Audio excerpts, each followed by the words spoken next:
ጎተራ አካባቢ ሊፈርስ መሆኑ ተሰማ። በአዲስ አበባ ከተማ ንፋስ ስልክ ላፍቶ ክፍለ ከተማ ውስጥ የሚገኘውና ጎተራ ተብሎ በሚጠራው ሰፈር ሊፈርስ መሆኑን ዘሪፖርተር እንግሊዝኛ ጋዜጣ ትላንትና ባቀረበው ዘገባ አሳውቋል።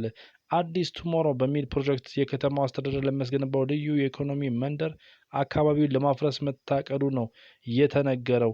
ፕሮጀክቱ በአዲስ አበባ ከንቲባ አዳነች አቤቤና በጠቅላይ ሚኒስትር ጽህፈት ቤት የሚመራ እንደሆነ የተጠቀሰው ዘገባው የከተማው አስተዳደር መንደሩን ለመገንባት ከቻይና የኮሚኒኬሽንና ኮንስትራክሽን ድርጅት ጋር ስምምነት መፈጸሙ ነው የታወቀው።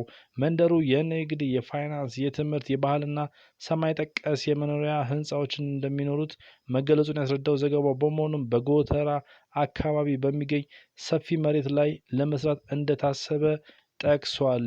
የአዲስ ቱሞሮ መንደር ግንባታ በቢሊዮን የሚቆጠር ብር እንደሚፈጅ አስረድቶ ከዚህም በላይ በጎተራ አካባቢ የሚኖሩ በርካቶችን አፈናቅሎ ወደ ሌላ ቦታ ሊያዘዋውር እንደሚችል ተገልጿል።